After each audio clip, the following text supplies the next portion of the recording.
Hello, good evening, and welcome. This is Australian Transformers Weekly. We are your first choice for Transformers news in Australia.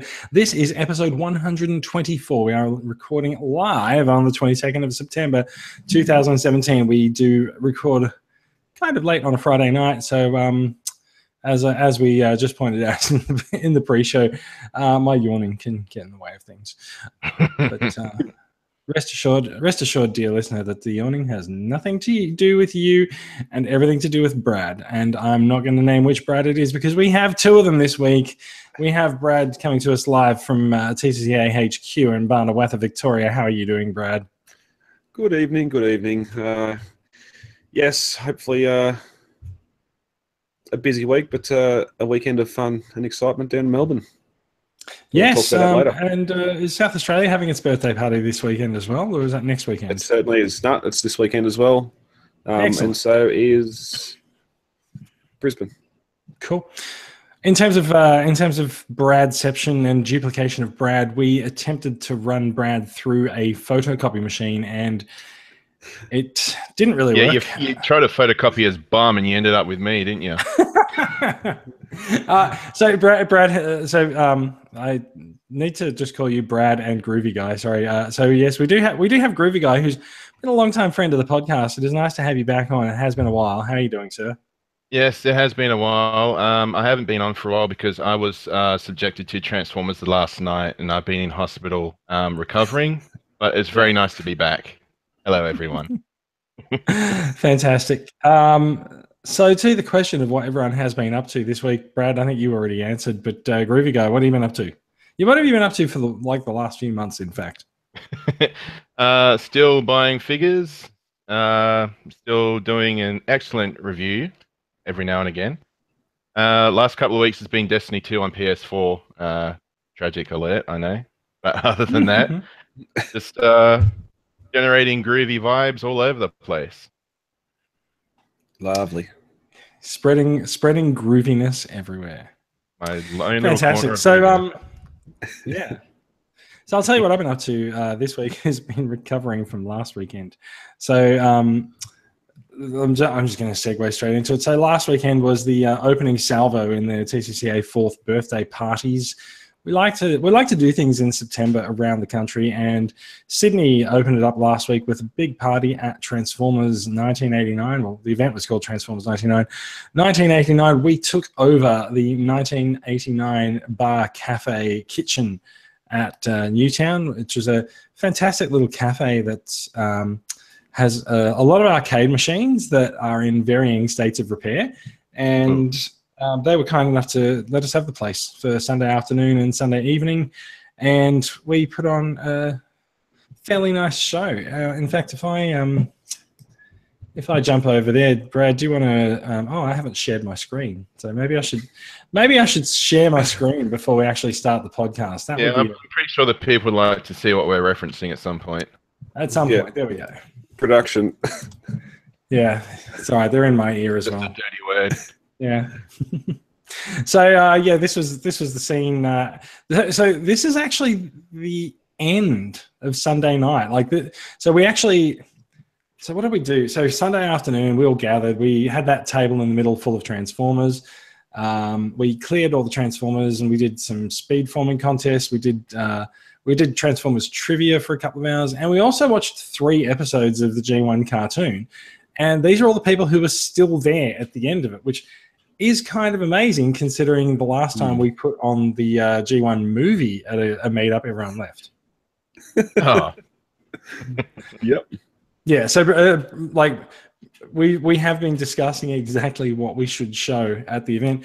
And as it turns out, we had the good fortune to have actually planned the event to take place precisely 24 hours off the 33rd anniversary of the broadcast of the first episodes of G1. So that pretty much sealed the deal. We showed the first 3 episodes of Transformers G1. And dare I say, everyone really enjoyed it. And I think they enjoyed it more than they would have enjoyed watching the movie.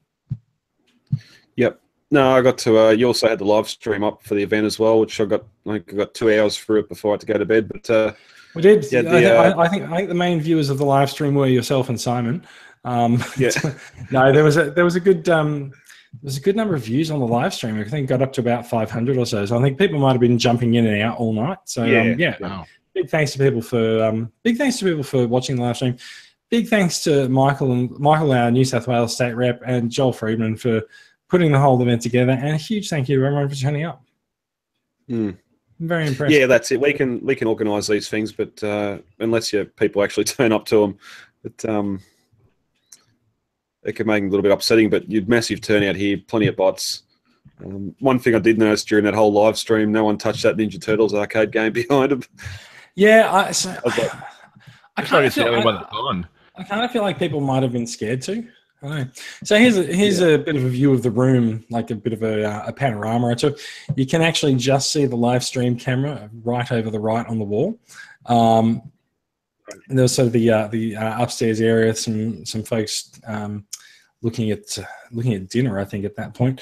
And it was in fact, if you look at the time, this would have been sometime between 5 and 6, 5:30 and 6 or so, because speed forming was on according to the big screen.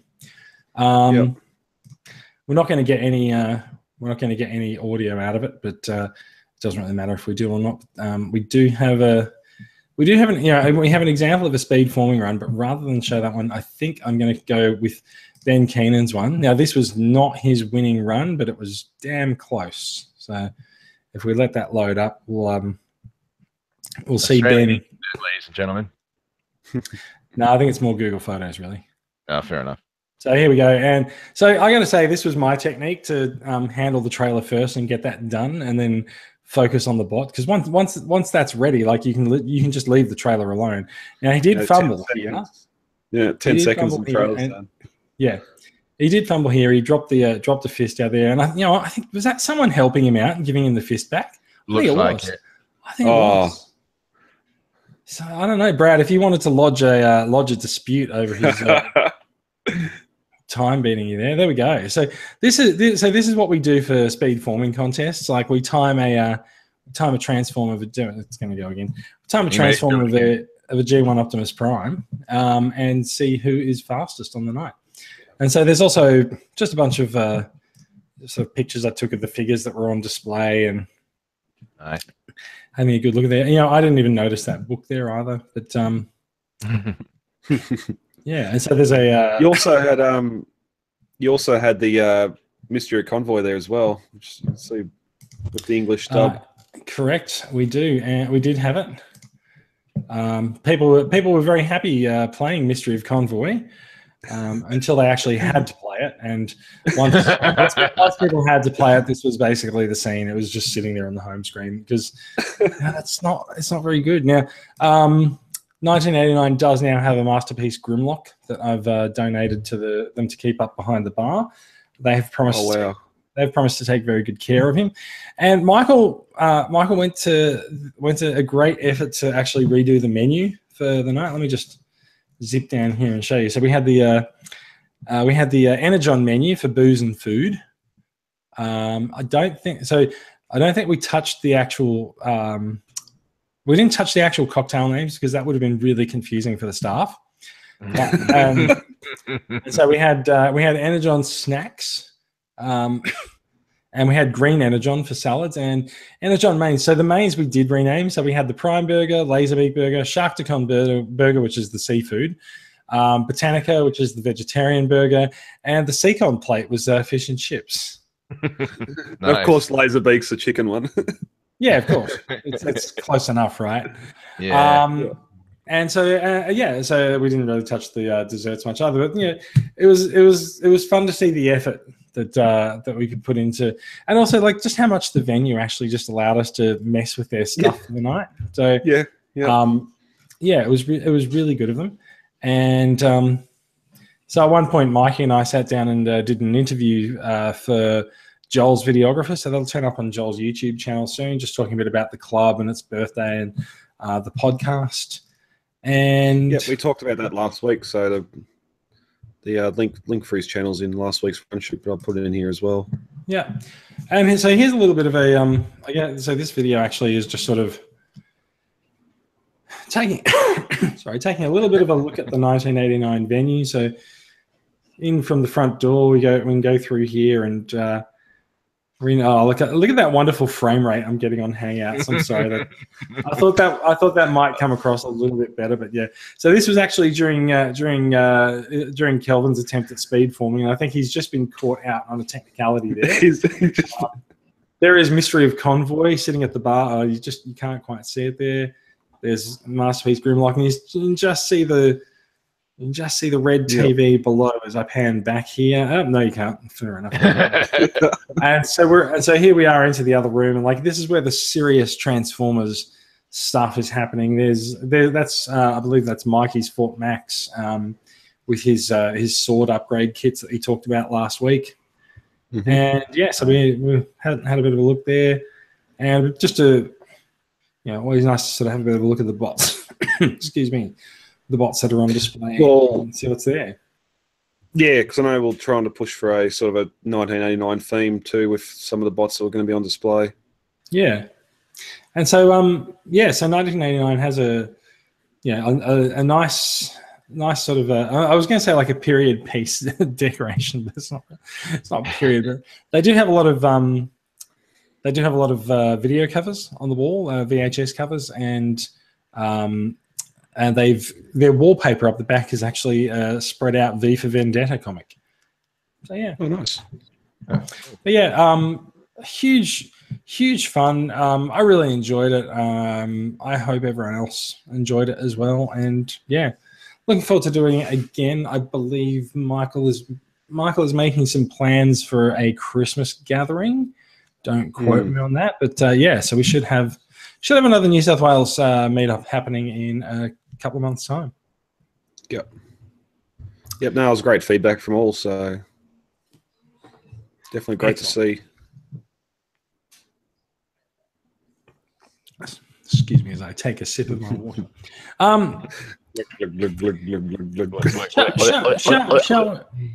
Shall we move on to this rather excellent photo, which won our Take Your Bot to Work Day competition this week?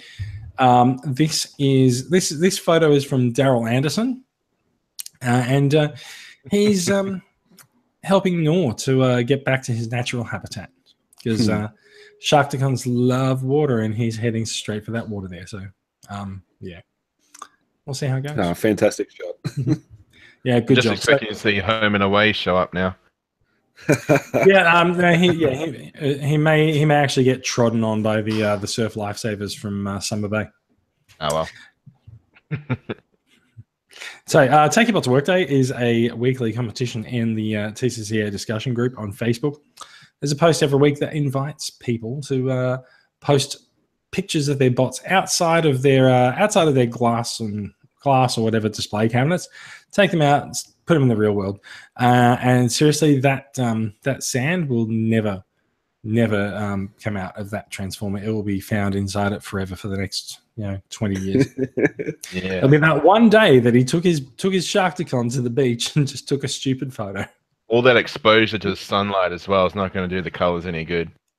Yeah, look, that 2 minutes that he actually spent, out of the shade in direct sunlight, it'll be terrible for him. Yeah, horrible.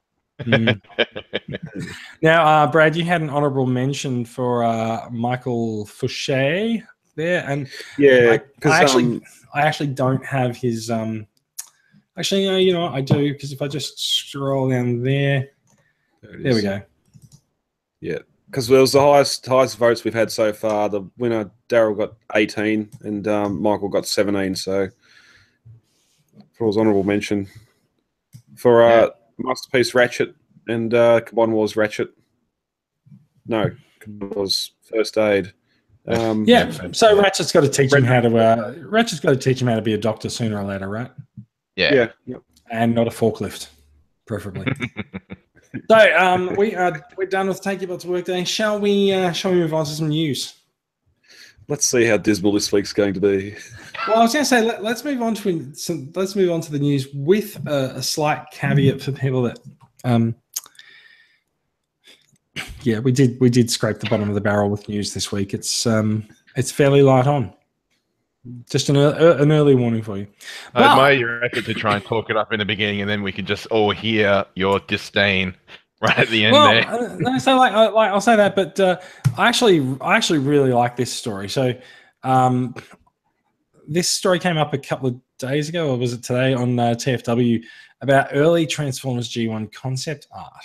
And so, I find this really interesting, going back and looking at what people were envisaging right at the beginning of G1, because there's a few designs that were not used in the series here. So this one looks like it was actually a sort of an Autobot themed carry case, and you can see it would have actually opened up to, sort of have a bit of a base mode, something like a playset. You could a playset for your Transformers. Yeah, that just screams early Matchbox, like sort of. Yeah, it does, doesn't it? Yeah. That's probably why it didn't get made. I also don't see how it can be, because it was meant to be for a storage case, wasn't it? Since I don't see any. No, I think this is more of a playset. Okay. Yeah. You could put some of the Autobot cars in there, I suppose, but you could, yes. I don't see how you could. I don't see how you could. Like, it's not expected to store. It's just like, the handle on it is so you can take it to your friend's place and play Transformers with them, or school and get it lost. That too. There's actually some cool concepts in here. If you look at it, like the Autobot symbol on the front is sort of folded down, and there's actually fold out guns where those black stripes are. I'm quite impressed with that. The handle obviously seems to sort of fold up and actually become a part of the playset. If you see that there as well. And it's like a height bar or no entry sticker on it. Yeah. It's like a toy garage or something as well. But it sort of makes me wonder if anyone actually did produce like a prototype of this or something. Like I wonder if this is around. And also, does it look like someone's actually like liquid papered mistakes out of here? There's like around there's little parts that are just slightly whiter than others. Yeah, it could just be coffee cup stains or something. Yeah, totally could be. So secondly, there's a very different look at Metroplex. Wow. At least, so at least they say it's Metroplex. It might not actually be, because like the face doesn't actually look particularly Metroplexy, but the rest of it sort of does. And so you can actually see that looks like Jazz.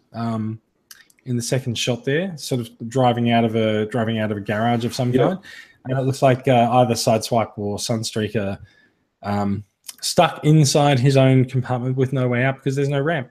He looks like that would have been interesting. Looks like he's got what would eventually become Fort Max's shin guns, but they look like they also fold down to form feet. Yeah, it looks like that, doesn't it? Yeah. And the city mode looks very weird. Yeah, and the four car stacks for his shoulders, where the original one just had the single. Yeah. Look, I mean, these are the ideas, and maybe the ideas, have a few troubles getting into reality. But then again, it's the same. But the same, just with that city mode, like you've got a car wash and a repair bay and like all this other smaller detail. It's just, again, screams Matchbox. I'm pretty sure I've seen playsets, Matchbox playsets from the mid-'80s that had the exact same sort of car wash layout. That car wash thing looks familiar, Yeah. Just consider for a minute what they've drawn on here, right? You can see a bot up here that I assume is Prowl. So like this thing was meant to be huge. Yeah, there's a lot bigger. Enormous. Yeah. I mean, so I don't think this one is actually Metroplex. I think this is just a playset. I don't see any sort of Metroplexy look. Yes, it does actually. Cyclone Station, so. Yeah, it does too. That's right. I didn't notice that. And this one I quite like. This last one. This shows an idea of Prime turning into a bit of a base. Now, we know the size that Prime ended up at. So like, my guess is that this is sort of this is also actually a Diaclone effort, because that would be where you send your pilots in and out of him if that was to open up that way. But that's we're not seeing any scale here because that could be micromasters that go in and out there, or but this thing could be it's as clearly big the as G1 toy, and it's actually the pilots from Diaclone. Yeah, because if you look at the Prime, the middle one split up, you can see sort of like his arms have gone from truck to half robot, and his smokestacks are being turned down. Oh yeah, I can see the parts for G1 Prime there, but they could be Titan class Devastator size, just so you can park Autobots in him. Yeah. No, true. I think the idea was that it was something that they might do with the G1 toy, but they abandoned that idea instead of they just had the cab that folded down instead. They probably sent it to the people who made the toys for Mask. I was thinking that they probably sent this design off to the manufacturing floor, and they were just like, "No, you can open the cab, and that's about it." Yeah. So anyway, we thought this would be a nice look back at some ideas for G1 that were abandoned. It's pretty rare these days to actually find something new about G1. So yeah, it's very good. Now this came from a particular Twitter user called Meteor 2017. I'm just going to open up their. Well, there we go. So I'm just going to open up their Twitter page, and I can't actually. Okay, that's probably not. That gets a bit. Yeah, right. You know what, I'm just going to go back. That's going on. What's going on? This is why we do rehearsals. Oh, I just thought I'd click that live, and it's not going well. As you were saying before, though, I don't think these would have been realized at all because they would be on the same tier as that G1 Unicron toy. You know, there would have been some pictures from something. Probably right, yeah. Yeah.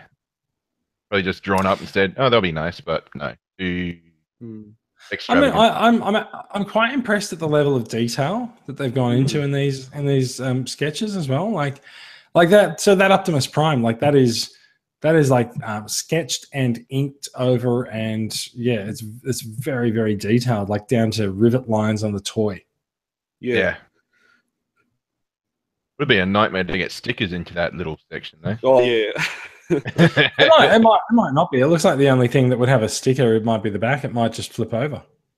Oh yeah, true. Yeah. It does actually. Well, the head would have to be there somewhere. Well, I was going to say it does sort of belie a few differences in things, but actually, if you look at the open mode and then you see the robot mode with the guns, maybe the head's actually sort of tucked into between those guns. Possibly, the head might actually be at the back as well. Yeah. So anyway, nice look, and the link to this story is in the show notes, and we advise that you do not click the link through to the source Twitter account. We've probably just given some ideas to third-party companies as well watching this show. Oh man, can you imagine someone actually building a G1 Prime that does this? That would even that Metroplex. Yeah. Don't give people ideas. Question is though, what scale would you want that Optimus Prime? Would you want it to be the same size as the G1 toy, or maybe the size bigger? You know, I reckon someone should start with a KO Prime. just start modifying the mold from there. So yeah, exactly the same size, I'd say. Fair enough. Get working third-party companies. So the thing that I find interesting about this is I don't quite see what happens to the cab. Well, I don't know where the front of it is. Unless it's on the roof. Look where the cannons are. The front door windows are on this side at the very back. That whole front gun section comes down and sits down at the front. Those guns must retract or fold around on themselves. Yeah, maybe they just detach. Sure. Yeah, they might detach like the arm guns. Gotta wonder where that ramp goes as well. Unless that just slides in. That's what I'm getting at. I don't quite see where the windows in the cab have gone. Yeah, unless maybe the windows sort of turn to the side and they become that bigger ramp that you can see is touching the ground in front of the bumper bar. Anyway, it is just a concept, so this might well be why it wasn't made. Designers like, you wanted to go where? Yeah. How, Where's the what? other bit go? Where's the rest? Oh no, of I it? just drew it. I drew it. You're going to make it. Yeah, I just designed it, right? Be like Whatever. Homer Simpson when he designs his car. Just put that up on the wall and go. Now, we are going to segue slightly from some designs and ink going on paper to talk about a little bit of comic news, which is that came out this week that Alex Milne will be returning to Transformers Lost Light for issue number 13, and you can see the cover here as well, with some fantastic Milne artwork. The amount of detail that he puts in his figures is fantastic, and I really think that so Lost Light for me has actually really become almost about Jack Lawrence's artwork as well. And so while it's nice to see Milne back, and it is a one-off issue, but apparently he will be returning for a longer run later. Like, I am quite happy with the artwork in the book at the moment. So I do appreciate Milne's artwork, but yeah, I do want to see the book stick with Jack. Who else reads the comics? Brad certainly doesn't. Groovy guy, do you? I don't think you do, actually. No, I've only been collecting the the recent releases that have been the compilations. Like the first one was Target 2006. Right, so you're collecting the definitive G1 collection ones. Yes. Yeah, nice. They're fantastic. Yeah, they're awesome. So I'm not sure if we actually talked about this or not, but it took me a while, and I've ummed and ahed about it, and I've actually decided not to collect them. There's a really good reason for that, which is I've already got the comics, and I've got the original Marvel G1 comics 1 to 80. I've got a bunch of the G2 comics. I've got probably about 60 to 70% of the Marvel UK G1s. I've got all the IDW comics. It's like, why am I going to spend $1,800 to put them in a hardcover and recollect them again and pay for the same comics again over the space of 3 years? No. Because you're supporting your hobby, Jason. It's very important to support your hobby. It's very important that my hobby does not bankrupt me. Okay, but aren't these definitive ones released in color? That's what I was led to believe. Some of them, so the very early UK Marvel ones are being released in color for the first time. So they were originally published in black and white. Yeah. This series has been published every 2 weeks since January this year in the UK, and none of the issues that they've published have actually gone into that Marvel UK territory where they're being colored for the first time. So okay. Yeah, bit of a shame, but yeah. So yeah, there we go. Well, I mean, I got issue 1 just because it's Target 2006, and that's a story I've read a lot about, but I haven't actually read it. So it was just nice to have a copy of it. Do you know what I realized as I was actually reading Target 2006 in the definitive collection? What's that? When I was young, I actually did not even realize that I had missed issues. Oh, really? And so yeah, no, there are a couple of issues during just the run of Target 2006 that my newsagent obviously never got in because I did not remember some parts of that story. Oh. Well, it just goes to show their narrative, though. It's not always the one thing. There's always background stories.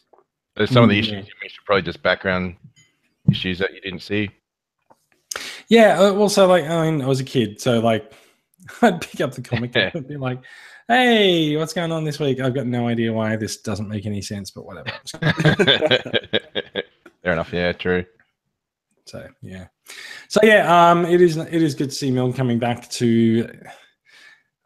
It's not so much the universe that he created, but he really defined the More Than Meets the Eye universe with such detailed panels on just have a look at the amount of detail on the panel just at the top, showing the ship's systems there and stuff. It is pretty amazing the work that he puts into things, and it is also quite interesting taking that picture there of Rodimus and comparing that to a figure that I just happen to have here being the MMC Calidus, and just seeing how close they actually got to making the making their figure actually really match up quite well with what Rodimus was doing on screen. And like, there are points where like so you can see the 3 dots on his legs, and you can see that they've matched those dots on Calidus's legs and stuff. So like, they really put a lot of effort into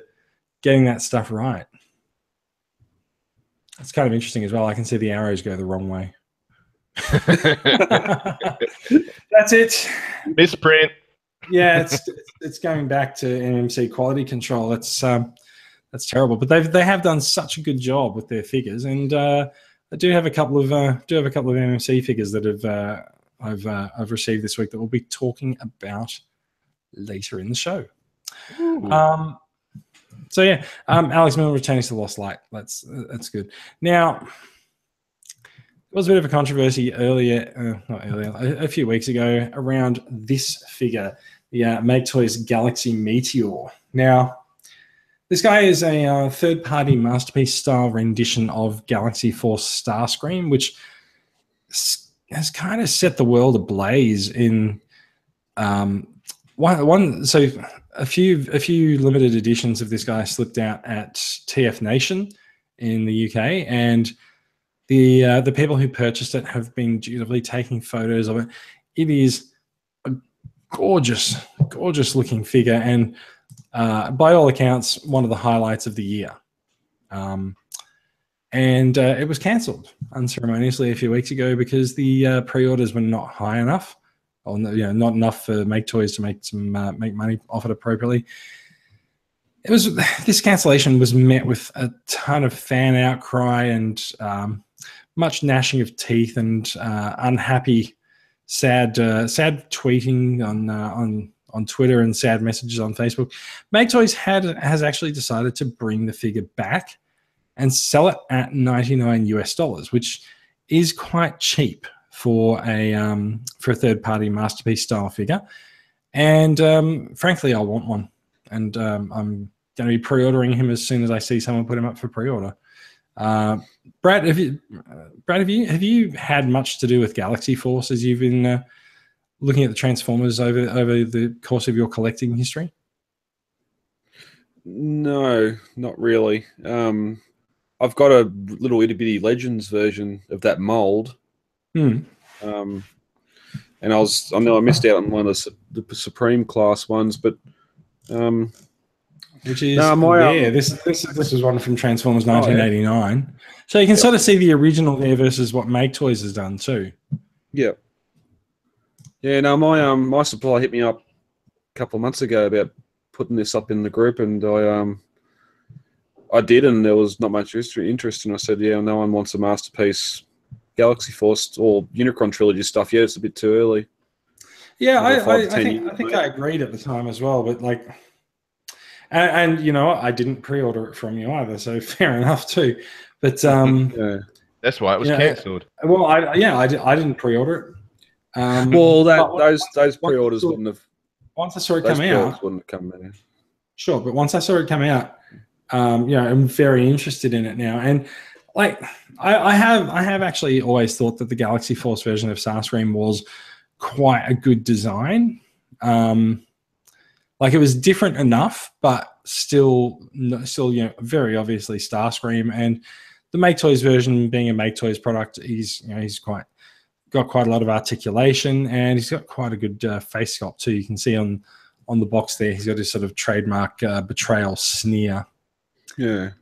This is just going into all the other photos. No. So this is so Make Toys Galaxy Meteor is coming back to order. He will be cheaper, and they are hoping that will drive up the number of pre-orders. Have they said though with the price drop if that means they're going to be changing anything in the quality of the figure, like cheaper materials or? Well, the molds would have already existed, so I reckon they're just going to up the production run and hopefully sell more. Yeah, true. After the if they've had a look at how many people have sort of cried out that it's getting cancelled and go, well, all these people said they're disappointed, now we bring it back and they don't order it, then. So I think it's also important to note. So they put quite a statement out with this announcement, and and they said the pre-order numbers were too low, but they also said they're very proud of the figure and have been spending a lot of their best efforts on it. And so they think it's one of the best figures they've ever produced. And they also let slip later in the statement that they're all actually big fans of Galaxy Force, and they do plan to continue making figures based on Galaxy Force.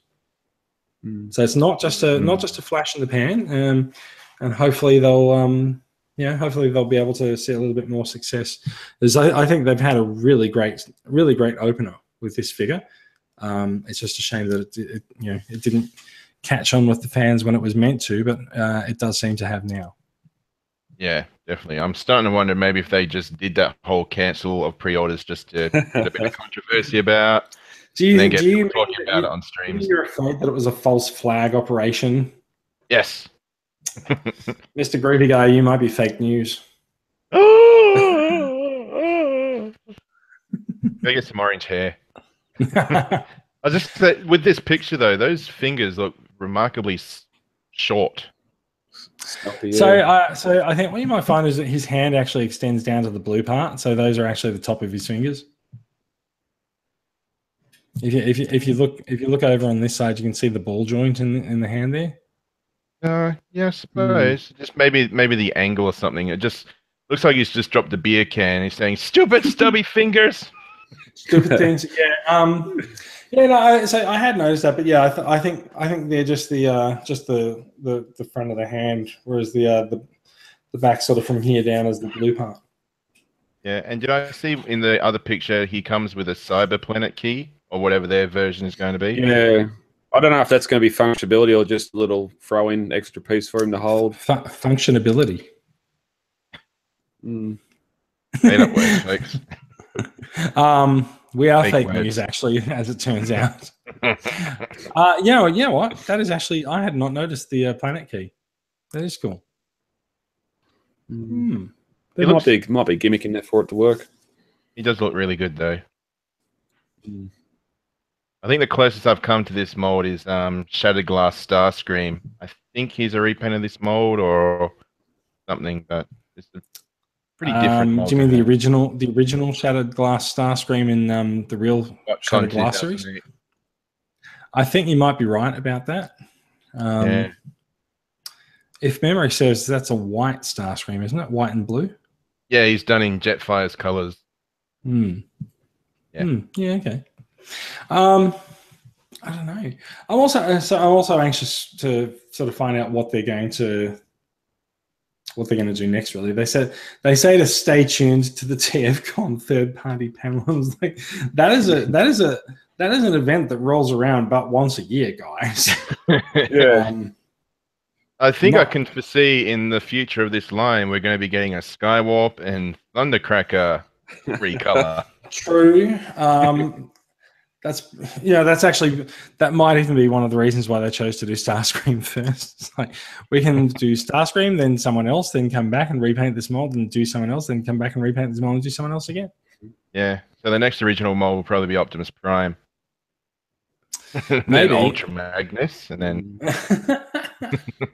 I'm not sure that Ultra Magnus. I'm not sure what Ultra Magnus was in Colorado. I think he actually was a truck of his own accord.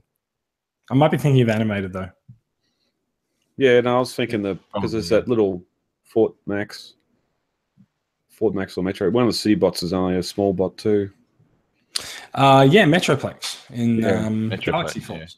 Yeah, he's a normal size bot. Cool. Shall we move on? Mm-hmm. Yes. So we got final product images of Dr. Wu's next upgrade kit, which is the shield and sword for Voyager Optimus Prime for the last night, which in typical Dr. Wu style does carry with it quite a lot of detail and does add quite a lot to the figure as well. So you can see it there. It is called Judgment. Shield opens up, but like that. Yeah. Yeah, okay. Yeah. Could they put a bit more paint on it? Maybe it could have a little bit more paint on it, but It's done about all the grey. So if you look at the sword, I actually think the grey actually might be painted. not in the first shot, but I see it on the second shot. I think it's painted in the when he's Optimus actually holding it. Yeah, it looks like it's got a decent amount of panel lining on it. Just maybe it depends on the angle that you catch it as well, because like it doesn't look out of place with the rest of the bot either. Yeah, it looks like a different kind of grey, but at the same time a kind of grey that would go along with the base character or base toy, I should say. Yeah, yeah. So yeah, I think that looks pretty good. Dr. Wu's well known for making quite a lot of third-party upgrade kits, guns and accessories and stuff for figures. So yeah, nice to see it go. Yeah, nice to see him back, because they done the only human little figures and the so long between releases for these guys. Yeah, because I don't even think we've seen that Mixmaster for Combined Wars Devastator yet, have we? I haven't seen anyone post about it. But that's got to be over. That's a couple of years gone now. So I have a feeling that they've done it, but I'm not sure whether or not it ended up being something that people thought they really needed. So maybe that was. Is this the one that came with the prowl head for Devastator, or no? That was Perfect the Effect. Yeah, that was Perfect Effect one. upgrade kits. No, this was just a completely replacement Mixmaster. Oh, that's right. I thought it was I thought it was the replacement cab. No, that's No, it was the whole thing, and actually made it G1 Mixmaster that combined in the same aesthetic. I totally wouldn't be surprised if they didn't do it. Because I can only remember prototypes, and I think they got to colour, but I don't remember anything else after I that. don't think I've seen any reviews of it anyway. Yeah. No, maybe they just haven't done it. So yeah. Maybe someone should learn to speak Chinese and go and ask them on Weibo, because that is where all of these pictures were sourced from. Oh, there you go, Jason. There's your next week.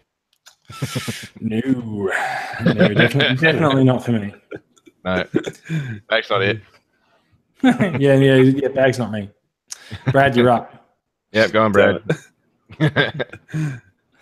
All right, let's move on. We got our last news story for the night.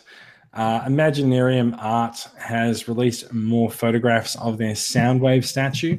Now, you know what? I actually think this guy's looking a little bit Reveltech, but well, may you just go, yes, that's nice.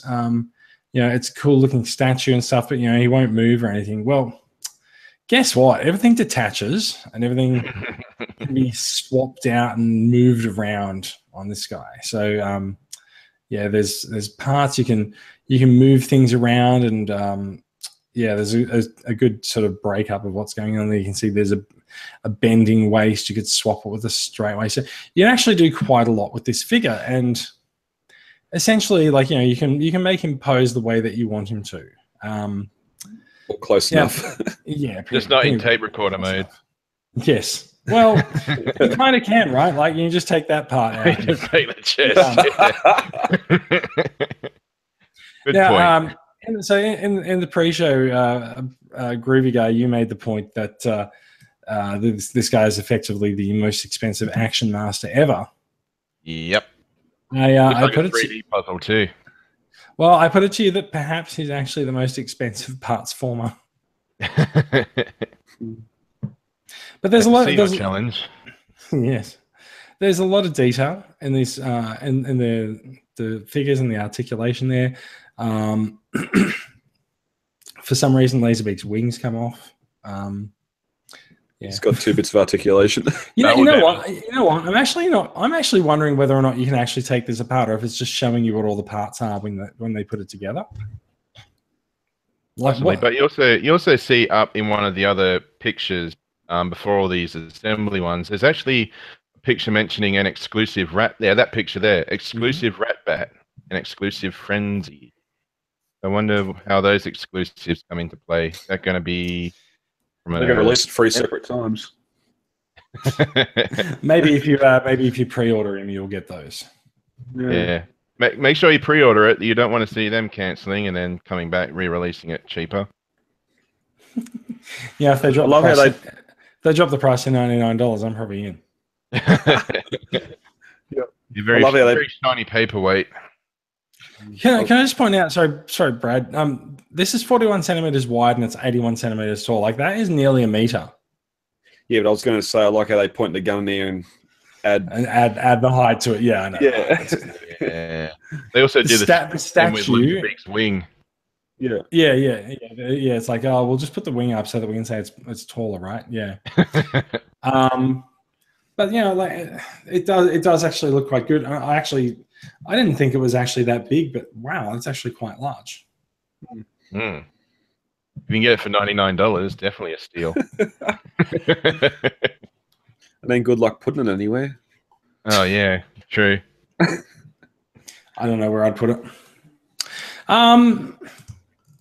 So actually, yeah, Jason, if you bought that will probably be your cat's very expensive scratching post.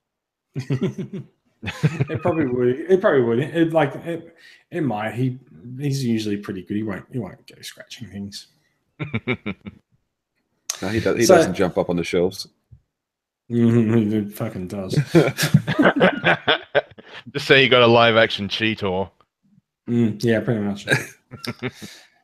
So that's actually the end. That's actually the end of the news, and we did throw the question out to the TCA discussion group today over whether or not, if there were some questions to put in there.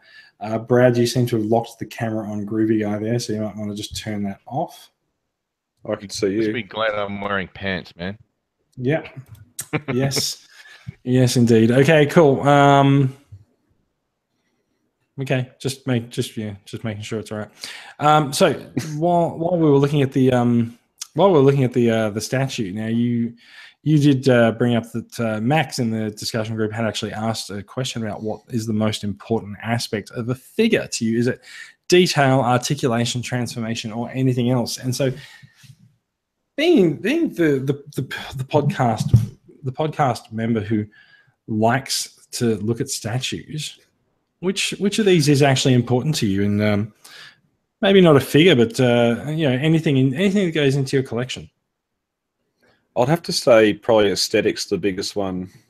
No, it's got to be detail, articulation, transformation, or anything. Yeah, we gave you a very strict list, young man. No, aesthetic was there. I don't know where it went. I swear I've seen it. Oh, okay. Well, that could go into detail as well. Because as I've said numerous times, my figures don't need to transform as long as they are a good representation of the character they're representing. And, I agree. I agree. Like for me, it is detail as well because the figures represent characters, and so like if you look on the shelves behind me there, practically all the figures are in robot mode except for a couple of the shattered glass figures up the top that are in vehicle mode. But I am kind of a believer that if you display a transformer in its car mode, you've got a toy car. So I put them in robot mode. You got a toy robot. Yes, but at least you have a toy transformer at that point. Yeah, I feel like the robot modes are the more recognizable aspects of them. Yeah, unless it's a live action movies, in which case it's all product placement. Yeah, no, you just put a can of Bud on the shelf on your phone, right? True. Yeah. So Groovy Guy, what is important to you now? You do have a bunch of figures around there, and so it looks to me more like you do actually take the figures down and transform them and play with them a bit. So I am kind of guessing that you rank the transformation of the figures. For me, it's first of all, am I familiar with the character, or is it a character that interests me? And then I would see if there are any toys of said character, and then I would see, if it has a good transformation, if it's posable. Basically, if it's got a too complicated transformation, I probably wouldn't put it too high on the list. Basically, it's just looks. If it looks good in robot mode.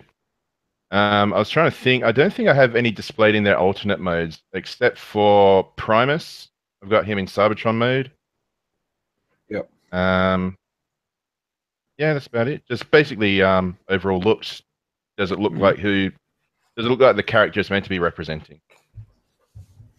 Yeah, well, so like I said, for me, the character representation is important. And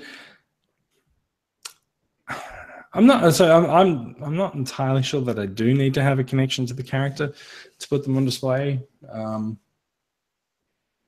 Maybe I'm just casting my eye over on the shelves and see who I've got on display. And like, yeah, they all are characters that I can instantly look at and identify. And so I tend not to go for characters that were sort of lesser known. I mean, I have this thing with a lot of the G1 characters where I just sort of breeze through G1, and I think there's a lot of characters that I'm not familiar with from G1 because I just never really noticed them that much. And so like we eliminated a story from the run sheet this morning about a third-party version of a monster bot. Like, I kind of don't care about monster bots. No, fair enough. Yeah. Well, but having media as well tie in. It's sort of where I'm sort of having trouble getting into the Titans Return stuff at the moment because there's just no media for it, and I hate the aesthetic. Fair enough. I have, sometimes a character I'll be reading about, on the wiki or something, and something. Oh, Jason's going. You're right, keep going. There'll be something interesting about a character to me. For example, I collect mostly Generations and Classics, but I have Armada Sideways just because he sounds like an interesting character. He's sort of like a double headmaster, but he's not a headmaster at all, and he's got like a whole mystique and aura about him. There's one character I want to get. I can't remember him off the top of my head, but he's based on the Japanese Beast Wars, and one of his accessories, I kid you not, is actually a pair of testicles. It's actually listed. That bull. Someone posted that bull. They wanted to get him. Yeah, I think something I can't like remember that. Its name now. But it actually, it's a bull or a steer. It's official. Like in the instructions, it says list of accessories, one pair of testicles, and I thought I have to get that character, no matter what. That'd be the same with Mikey wanting to get Hyrek, the giraffe, anyway, because it's got the missile kneecaps. Missile I've knees. seen that one. That's got an interesting feature. Its eyes move when you poke out its tongue. Yeah, it's just very, very weird. But then, I think it was Sean Buchanan mentioned a few days ago when someone asked about. No, it was me when I posted up about where your goalposts for your collection are, and sometimes it's just bots that they might not be part of any line, but you just grab them because they're either a good-looking bot, like that Galaxy Meteor before. Like, if it's a good-looking bot, it doesn't mean you're going to collect the whole Unicron trilogy series of bots, but you might just grab one or two here from here and there. That's a good thing about being a collector is you can just create your own universe as you go. Yeah. So this guy's just fallen through one universe into another, and now he's going to be interacting with these characters on my shelf. Mm. Always interesting. Crossover shelves are interesting, aren't they? Oh yes, very much so. I do have rough themes to the shelves that I have behind me. There is a shattered glass shelf at the top. The book collections below that, masterpiece below that, and then I've sort of got third-party ones below those. So, everything's segregated off nicely so that I guess no one can look Megatron in the eye, because you know what happens when you look Megatron in the eye, right? Not very good things. True. Yeah, I think I've got some separated just because of how few I have. Like, I got a separate shelf for the shattered glass figures that have come out through BotCon, and there's very, very few of them, and I just keep them all sort of in their own shelf. Yeah. Look, I'm always on the lookout for more shattered glass figures. Trouble is, a lot of them have been repurposed, which is a bit.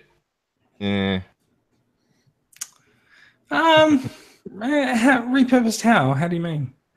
Well, I mean, one of them was I was looking at it, and it was the toy of it was repurposed from the live-action movie toys. And the downside of doing that is if you pick it up, you're going to have to then get a repro label to put onto it because, obviously nothing comes with a shattered glass logo on it unless it's a BotCon toy. Yeah, fair enough. I never really never really noticed that personally. There is, in fact, just looking at my Seeker collection over that way. There is, in fact, one shattered glass Seeker in there. So I don't always put all the shattered glass together, but there's a ton of Seekers over there and a small shattered glass shelf up over there. He can stay over there. It is fun. I am talking about shattered glass Thundercracker, which is that figure has the highest number of bright fluorescent colors on it that I've ever seen. Yeah, I love that figure. I'm just too scared to transform him now because if I remember correctly, his head's gold. Is that it? Yeah, that's correct. Yeah. Yeah. I've not. So his head is gold, but I haven't heard of that figure suffering from gold plastic syndrome. So. Yeah, but you don't want to be the first, though, do you? True. Yeah. So, shall we move on and tackle one of the other questions that was raised in the group today as we sort of solicited some things to talk about, and I think that'll see us through to the end. Yeah. A question from Mark Jones in the group. He says, with 4 separate product lines, movies, robots in disguise, generations, and masterpiece and platinum, which is actually kind of another product line, are Hasbro and Takara spreading their design and marketing too thin, and or are they affecting availability of the figures? Now, I think those are separate questions that actually do warrant separate consideration. Design and marketing, I personally feel like they're doing all right on, but also platinum, they don't really need to design because they're re-releases with repaints. But the other lines, obviously they're large companies and they can afford to employ enough designers to handle the output that's required. So more power to them. But what do you think about the design? Maybe design and marketing actually need to be considered separately as well. Rudy, give us some thoughts. I don't think they're spreading themselves too thin. I think with all these different lines, they're free to just try anything they want, and then they can put it into one of these already existing lines. Pretty much just opening the playing field, and if you've got something you want to try, if it matches up with one of your pre-existing lines, and then just go for it.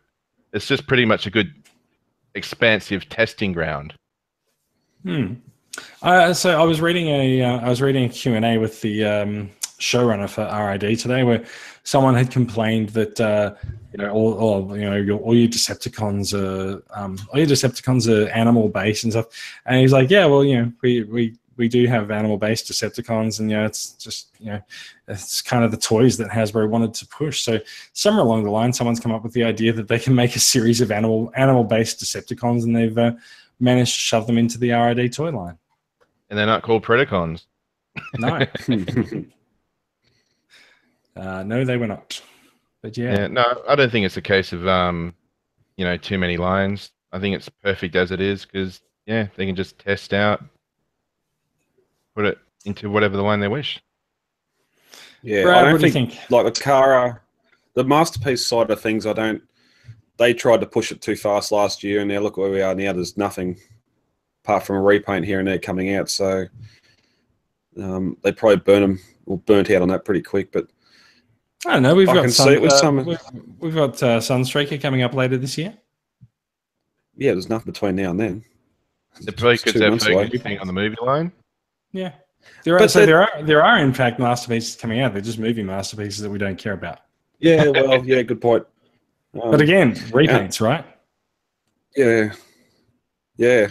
I can only see spreading too thin. Looking at my local toy stores, I'd say yes, they are, because there's just not the quantity of figures isn't getting out there. But it's not. I think that's jumping to the second part of the question on availability, but we can go there if you want. Yeah. Well, but then even. What, there was five or six deluxes and 4 voyages for the movie. Like it was only a very small. So this is the thing. We're missing waves on the movie, and we're missing figures. So I kind of feel like that says that maybe our retailers are not as interested in stocking movie figures as maybe some retailers overseas are in different markets. Yeah, but and ultimately, I kind of feel like. We're a country of what? How many people are we? We're like 20, 25 million or so. 20, something around Something that. like that. Like we are a drop in the ocean as opposed to overseas markets, and so you're never going to get as high a saturation or as high a penetration of those figures into Transformers fans or toy collectors' hands, or just kids. You're never going to get that many as many figures sold here as you would in the States, and so I feel like the availability is not necessarily Hasbro's fault. It might just be the fact that we are where we are and we live where we live. It could also be just the fact that by the time figures actually get into Australian retail, people who actually wanted said figure have probably already bought it online because it's available overseas much sooner than it is available in Australia. So Yeah, but I'm talking that many figures. Yeah, but there aren't as many bots. I think. John. Yeah, but there's not as many bots made. Like the movie lines are diminishing in actual figures produced. I kind of feel like that's a correction that's been overdue for the movie lines. Yeah, we don't want massive releases again. I remember the first movie line, I think probably 20% of the released figures were actually on screen, whereas the rest of the toys were characters that you'd never heard of. And of course, Dark of the Moon. They're the ones that shell formed. And so, like, here we are now with the movie line where most of the toys are actually characters that have been on screen, even if they're not really rendered in the same way, like Cogman, right? Yeah. No, I've still got Wave 1 on my shelves. Grimlock and Slash everywhere. But, but then even sort of going into RID, again, this is probably distribution as well. I haven't seen an RID Voyager figure since that Megatronus in season 1. Like I don't even know if they're making it anymore. I feel like that's not a class that RID really wants to go to. Like so they'll make those really big figures occasionally, but in general they're a deluxe, or they call it Warrior toy line, which is actually kind of good if scale is your thing, because like you can definitely collect all those figures and they'll all sort of fit with each other on your shelf, right? Yeah, except for Grimlock. He should be bigger anyway. Grimlock should always be at least a Voyager. Yeah. But no, it's hard to go off. Like, well, I'll sit here and look at sort of all the movie figure news we sort of got and try and go off that and not off distribution, because if you went off distribution, you'd say, it's definitely spread too thin. But so we don't even know what numbers, how many Voyager Primes did they make now compared to Dark of the Moon, stuff like that. Yeah, I kind of find, I don't know if this is information that Hasbro puts out there at all. Like, it might be buried in some of their annual reports and stuff, like sort of just rough numbers for figures, or at least sales. But it's like sort of it's like a technology company like going to Apple and asking them how many people have signed up for an iTunes account or something. Like, they're not going to tell you. Yeah, I think all those reports are just saying how much money they've made, not exactly how much of what I think you might find it depends on the report though. But maybe it's in there. But they definitely do break down. They definitely do break down money earned by franchise, or profits earned by franchise, and so you can sort of infer some things there based on averages. Yeah. There's definitely things you can do, but companies like Hasbro, they have their earnings report, but they also do a lot. They also report a lot of other things to other sectors of the market that are all really boring to us, and so we don't look at them. So I wouldn't be surprised if there's a number in there somewhere that we just don't see. Possibly. Yeah. So I think as to Mark's question about the number of product lines affecting availability, I don't like. I want to say no, but then I also know that when I go into Kmart, I see a ton of RAD toys, and I don't see any many generations. So maybe it affects availability in terms of it.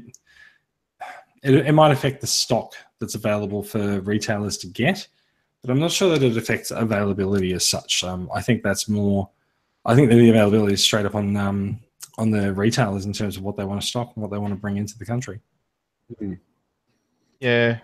It could also just depend on what Hasbro wants to push as well. I mean, they could be sending twice the amount of RID and movie toys, because every time I go in there, RID, movie, and very few Titans returns, and that's just usually because as soon as they're up, someone's already there and they've already nabbed them.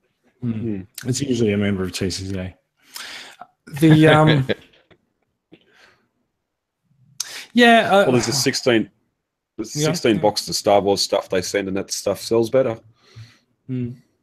So this is the thing, right? We actually ultimately don't really know what the model that Australian retail follows to actually put their stock on the shelf. We heard, as we were talking about Toys R Us as looming or now actually declared bankruptcy in the US. We heard it's not actually in the run sheet, so it's not a spoiler. Really a spoiler alert. I mean, have you seen the prices of some of the figures? Yeah. So we know when we were talking about that we heard things about Hasbro and Mattel stocking Toys R Us with things that they want to sell. So, like, I definitely think this is actually something that happens overseas, but I'm just not sure that it happens in Australia. Maybe it does happen at shops like Toys R Us, but like Kmart. I think Kmart still goes out and buys the figures that they want. Otherwise, how does it explain them sitting on the shelves for so long? It also depends. I was going to say, some stores, they just show the bare bone stuff, but other stores, like I think Toy World, recently in Perth, they've had figures that have not still hit, like Kmart and stuff. So it just depends on the individual retailer's interest in stocking these things.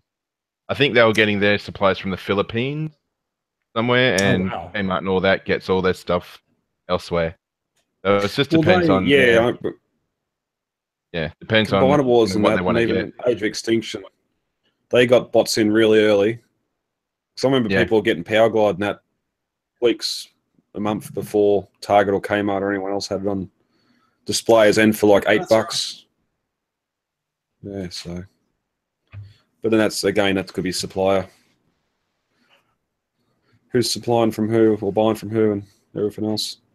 Yeah. Entirely possible. Shall we rule a line under that discussion instead of ruining it? We'll rule a line under that discussion. I think it's time we covered off some new acquisitions, because this week, for the first time in ages, I actually have some. Here we go. Hooray! Brad, how are you doing with your acquisitions there? Moving on. Got anything on the way? Yeah, moving on. Right. I've got a... No, they're not mine. Okay. Don't worry. So, I had a couple of MMC figures arrive this week. The frankly quite gorgeous MMC reformatted Tyrantron, their name for Megatron. Now, as you can see, this figure's box is quite large. He's definitely a larger bot than I was expecting. And there you go. There you have it. Quite a good look at him. Frankly, I find him absolutely gorgeous. It's let me see if I turn that off or that on, perhaps. No, that doesn't really help, does it? If I turn that light off, you can sort of get a maybe if I actually... What if you hold him in front of your shirt? Yeah, there you go. Yeah. So so you get a much better look at him there. I was actually not super happy about the rounded forearms, but I actually think they work quite well. And just in terms of stature and pose, like the leg articulation is quite good there. And he's got these sort of skirts around his thighs that move quite well on the hips and everything. So, like, there's a fantastic amount of articulation there. The ankle tilts don't move as far as you might think, but that's still Like, you know, you could actually pose him that far apart and still have him stand. I don't think you're going to have him any more split-legged than that. No. Well, it depends what you want to do with him, right? Like, I think I made a comment in the group. I could do with his cannon being a little bit more G1 esque. Like this.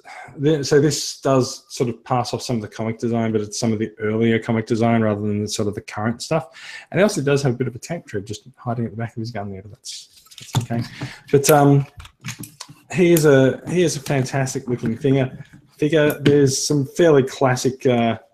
Fairly sort of classic MMC articulation. If you just look around there, where all the ratchets and everything go in there, and yeah, frankly, I'm really super happy with him, and I think he's a fantastic representation of Megatron as he has appeared in IDW comics for the last couple of years, and yeah, he photographs really well and looks great. So I've his heard alt nothing mode is but a good things tank. about him. Groovy guy, go. I've seen reviews of him, and all I've heard is just high praise for him. He looks amazing. Yeah, so when Calidus came out, I read a review from Maz that I think quite hit home quite well, that MMC needed to make more of a big deal about Calidus, and like they needed to put a few more accessories in with him, and just it was one of the pivotal characters in the comics, and they just sort of went, yeah, there's a figure, off you go. And I think this figure has arrived with way more fanfare, way more interest from people, possibly because it's Megatron instead of Rodimus. But and also, I think Megatron's character development in the comics actually makes this a far more highly sought after figure. So doesn't the figure also cover like some of his sort of Terminus as well? Doesn't he also sort of covered various aspects in the comic? Because I saw a review, and you can transform into a drill tank. You can also transform into a space jet. So it's pretty much a sort of all-encompassing figure from the comics, isn't it? Yeah, but I mean, let's be honest. The difference between let me just take him down, show you the back of the box. Let's put that there. There is not much difference between the drill and the jet, right? Like, I think it's fine. Also, I'm fairly sure the drill is a separate part, and I think the front of the jet, I think it comes off as well. So, like, it doesn't. It's probably literally the same thing upside down. Like, if I do that, hey, look, it's a drill and a jet. See. I don't know. Frankly, if I'm honest, haven't bothered transforming him because, frankly, he looks perfect like this. Yeah. So yeah. So his alt mode's a tank. Drill and space jets. So what's with the tracks? Well, so like the drill is kind of tank light, isn't it? Yeah, I think it's meant to. Yeah. Tank. And frankly, I'm not sure. I'm not actually sure this incarnation of Megatron ever actually transformed in the comics. And also, that's another thing I saw in reviews as well. There's, he does transform, even though it hasn't been shown in the fiction, apparently. Yeah, that's right. So the other thing is, technically, this incarnation of Megatron should actually have a naked right arm, because when he defected and became an Autobot, he destroyed his fusion cannon. Wow. Yeah. That was a poor decision to make. Well, so yeah, it turns out it was a poor decision to make, because Brainstorm had to make him a new one in order to get them out of a sticky situation. So yeah. Okay. Never throw anything out, just put it away in the cupboard. Yes, absolutely. Right. Like, just put it, he should have put his fusion cannon in that Ziploc bag and just make sure the projectile stays in. Yep. Make sure it's there. Make sure it's sealed, just so that and make sure that the bag is constructed of acid-free plastic. Now, that is not the only MMC figure that turned up this week, and I am frankly ecstatic this is the second one turned up. It is the purple version of Calidus that, if you excuse me, it's the purple version of Calidus that was sold at TFCon Toronto. And I think if you order this guy from Planet Steel Express, if they've still got any of them left, I think you get a normal reformatted box style instead of this more special one with the artwork. There's Andy. There's Andy joining us for the podcast there as well. Hello, Andy. And so if we take the artwork off, you've got this frankly fantastic bright green box that the figure is actually shipped in. And so yeah, it's very different to your normal MMC reformatted figure. And oh, look at yeah, He's escaped. He's hidden behind he's hidden behind some shipping protectors. So yeah. Now I haven't actually opened this up yet, but let's go He's do a under little his bit space blanket. Yeah. He's asleep under his space blanket. Let's Electromagnetic hypersensitivity. Yeah. It's just in case he's just for trying to cure him of his hyper whatever sensitivity that was, and also just protect him during shipping. One of those two things is true. So if I am attempting a live unboxing, which may go poorly, but we'll see how we go. And pull him out of his cardboard plastic prison. So there's his bow and arrow weapon there, and there's his alternate face, which is one with the slight wry grin on his face. Oh yeah, no, well, being Rodimus, like he's definitely. I believe you could legitimately call Rodimus a cheeky bugger. So, hopefully that's the end of the plastic making a few noises here, and Andy's just showing us his butt. Yeah. I was trying to avoid that. Thanks, Andy. Go on, off you go. Come on, off you go. when your cat really doesn't want to move. What you doing? What you doing? You gonna go over there? Come on, off you go. Are you gonna come back over here? Yeah. What you gonna do? Can the cat please clear the shots? Yeah. Oh, that's good. Oh, what did you just? Oh, it's plastic. I was like, what's wrong with? All right, if you're gonna sit there, that's fine. I was trying to figure out what was wrong with the window on that door. That's not the window on the door. I think he thought the plastic wrap. Yeah. I'm not actually sure why, because Calidus.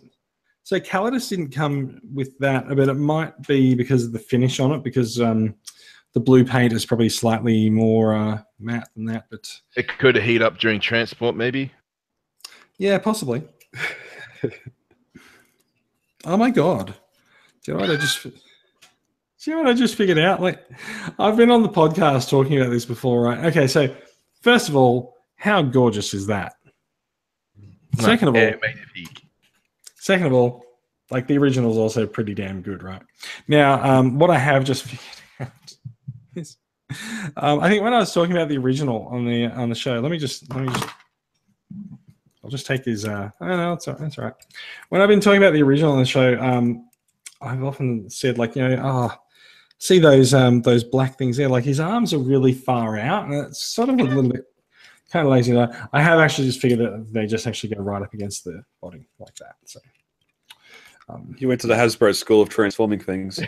Yes, absolutely. It's mistransformed for public demonstration. So having said that, that's actually just like way improved my impression of Calidus. And yeah, so frankly, the colors on this version, I can't remember the practice in the comics that it was referred to as, but yeah, so Rodimus suffered a particularly great loss, and yeah, he's not too happy about it in the comics. So he's. Why don't you just say the name he came up with him before? Calidus. No, beforehand before we started recording, you called him. Oh, Rod. Rodimo. Yeah. Or emo Rodimus or Rodimos. Yeah. So yeah, but he's flipped the emo switch. Yeah, that is a fantastic looking figure. A massive thanks to Zaid in the group, who actually went to TFCon Toronto and picked this up for me and posted it. And the reason it's only just arrived because it was posted with like the cheapest postage option possible to Canada to Australia. So, I went down around Antarctica first. It did. It was posted back in, I want to say, June. Wow. Yeah. It was posted possibly in June. I want to say June. It's possible it was July.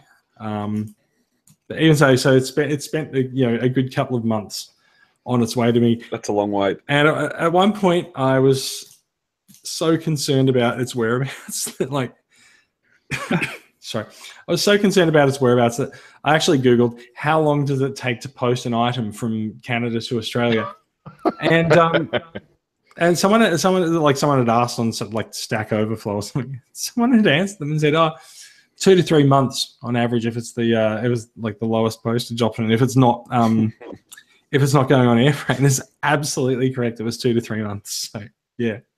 But yeah, absolutely. Mental note for next time. Well, so that was the thing, right? Like, it cost about $20 to post this from Canada to Australia like that. And like, it's not a small box for postage. The next option, and this had no tracking at all. So like, we've been literally like, where is that thing? We don't know. And yeah, it had no tracking. The next option up, which is the lowest option with tracking, was $60. That is half the price of the figure. So fair enough, maybe not. I can't believe that. I got a figure on eBay a decade ago from Canada, and it still took 3 months. Almost had to file a dispute because hasn't changed. No, yeah, the Canadians, like, if something doesn't have to change, they're not going to change it, right? Yeah, unfortunately.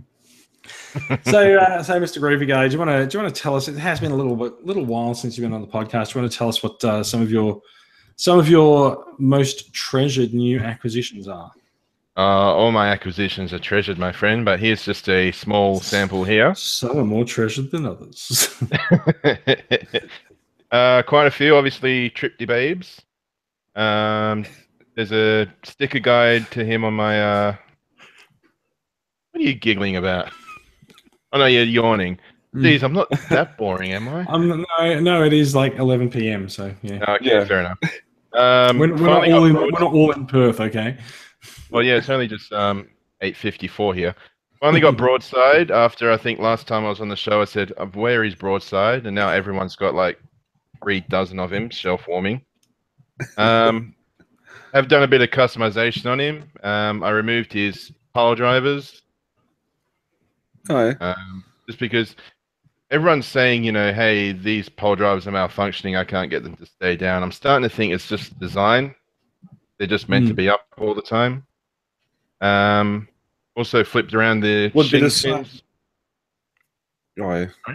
It'd be the same mechanism as all the Voyagers, wouldn't it? So yeah, it's just literally this piece. Yeah. This piece on a spring, and you just pop it out. Yeah. It's like 5 or 6 screws underneath. You do have to peel one of the stickers back in order to get to that screw.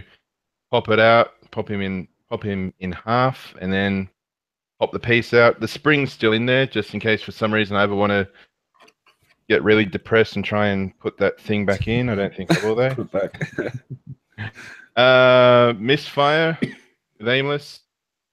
I really am impressed with all the Decepticon Target Masters. Just waiting to get the Autobot Target Masters. I don't even know if they've been announced yet. There's Slugslinger. See if I can get him. He's got the most evil, sinister scowl. You see that? In little slits for eyes. Yeah. And yeah, I just really like him. He's cool to have. One cool thing for Misfire, though, if you don't like the Headmaster gimmick, is he can actually transform without having to take the head off. Okay. There's his jet mode. There's his face, and his feet can also act as extra little blasters too. Pew, pew, pew, pew. So he's saying that Aimless is Astro Boy. Oh no, Astro Boy's gun comes from somewhere different. Don't think I want to know where that one is. So yeah, video reviews for all these guys. Shameless plug, I know, but hey. Video reviews for all are on my channel. I've also got Which is Twin Twist recently. Groovy Guy. Type in Groovy Guy, and you see the yellow eyes. It means I need to see a doctor. But yellow eyes, green mouth, the eyebrow. You really should get that that's jaundice looked at. Oh man, I'm harboring it. One day it's going to be valuable, you know. Yeah. But yeah, Triptychon's cool. I have just recently discovered that he is one of the few Triptychons that come with faulty legs. That's not through fiddling about with this guy. That's a terrible diagnosis. Like, you know, how is he going to live the rest of his life? Well, He just won't move. His hips don't lie, so he has nothing to worry about. But there is a article on TFW 2005, which I'll send Brad the link to, and he can put into the video description. And it shows you where to find your production. I can't get it on here because it's actually stamped into the box. It's not ink. It shows you. So this has actually come up in the group a few times with people trying to figure out which Triptychons have dicky legs. But it'll be good to put in the description for the video as well. Yeah. So just you know, for reference, so you're looking at the back of the box. The number is sort of just stamped in. There's no ink. You're just looking for a dimple that makes up a number. And from what I've seen, vast majority of the batch numbers are under the faulty subheading. So there have been a few solutions as to how to fix it. One of them was rather drastic, which involved cutting the springs in half, which I'm not a fan of doing. But there was another one. You still need to open up the legs. You grab the spring, you move the spring, and you just compress it. Do that for like 5 minutes, and apparently it's all good to go. So I think maybe they just coat the spring in something that makes it a bit solid, a bit too hard for the joints to work with, and just compressing it makes it all good as gold, apparently. Sounds good. Yeah. Good hint. Yeah. So the one thing that I have found with that is there does definitely seem to be a bit of a lack of consensus on the best way to fix it. So, yeah, good to get some advice. Yeah, I wasn't too keen. I mean, it does look like a simple job of just cutting the spring in half, but I don't want to cut a spring in half. These other ones just you still need to, you know, get a screwdriver and dig around in there, but you don't need to slice any metal. Yes, because once you cut, you can't go back. Yes, once you make that cut, that sounds like something Rodimo would say. No, those cuts are for life, right? Yeah, scars never heal. So that's all for my latest acquisitions over the last couple of months. Still got a couple of figures I'm trying to hunt down, but as soon as I get them, there'll be video reviews on my channel. Fantastic. And we will put your YouTube channel in the show notes if you are listening to the podcast and would like to check out Brad's reviews. That is basically the end of the show. We are at membership renewal season for the Transformers Collectors Club Australia. You can find details of that at transformerscca.com. Brad, there's a members only giveaway going on as well at the moment, and it ends this week, doesn't it? Yep, it's going to be drawn. I don't know if I'm going to have time to do it at the actual event, so I'll probably draw it before I go out to bowling tomorrow night. But there's that'll be good because you'll be able to give Simon his present. Now, if Simon wins, I look especially smart. And it looks rigged. He doesn't. Junkion Matrix of Leadership, we've seen it a little bit earlier when we were talking about the Sydney meetup. Joel had it opened up there. But it's the members only giveaway for this month. We're looking at doing something in October as well before the reveal for the Christmas giveaway. So all the support we get helps out greatly. But yeah, they've got that event tomorrow. Going to have a local meet up here next Friday night as well. So we've got some stuff happening around the place. Sounds good. There are birthday celebrations going on around the country over the next couple of weeks, I think. Or are they all this weekend? Yeah. No, there's one next weekend as well. Mm-hmm. So the weekend after. And is that Western Australia that is next weekend? Yeah. Yep. Yep. So if you are in Western Australia, do head along to the birthday meetup. If you are in Adelaide or Melbourne, then by the time you listen to this, it is probably too late and you've missed it. But you should keep a better eye on the group if that's the case, shouldn't you? Oh, Catty. No, I thought Andy was the only one on screen. I lost that bet. I thought there'd be 4 or 5. I reckon they didn't know about the Sydney one, but there was only one from what I've seen. So, well, there's only one who's said it so far. But yeah, it is an interesting thing. I think in terms of promoting the event, I think we probably could have done a little bit more to keep it in the eyes of the group, but we also didn't want to drown the group with messages on it. So it wasn't until sort of the day before that we were just like, hey, this is what's going to happen at the event tomorrow. Here's some stuff and things like that. So even then, I think we were lucky to have people not complain about us doing that. So yeah. Yep. Yeah, no, it's fun line we've got to walk. Yeah, that's true. It depends how busy the discussion group is on any particular day as well. But I think it's time to call end of the show. It is the end. So thank you for listening, everyone. This is a production of Transformers Collectors Club Australia. In case you could not tell, because we mentioned it a few times during the show, you can find the TCA website at transformerscca.com. There is information about the club, what it does, and membership there. And I would encourage you, if you find some value in what we do and if we entertain you or amuse you, or if you're happy that we provide these, if you're happy that we provide these giveaways or events that you can attend and meet other like-minded Transformers fans, please consider throwing $5 the club's way. We use that money to put out tables at Supernova and find yet more fans. And I'm actually finding at the moment that there's been quite an influx of new users that I'm actually not particularly familiar with in the group, and I actually think that's great to see. So I love it every time I get a reply to something that I post on Facebook and I don't recognize the name. But I really would like to see, I really hope that I can see more new members signing up to actually be members of the club and support what we do. Yeah, no, that's it. We're quickly approaching 2,700, so yes, we'll well over that by the end of the year. Yeah. So you can find the podcast on iTunes. However you found this podcast that you're listening to right now. If you want to subscribe, you'll find a subscribe button on iTunes. You can go into Pocket Casts. Any of your favorite podcatchers should have access to it. Just go in there and search for Australian Transformers Weekly.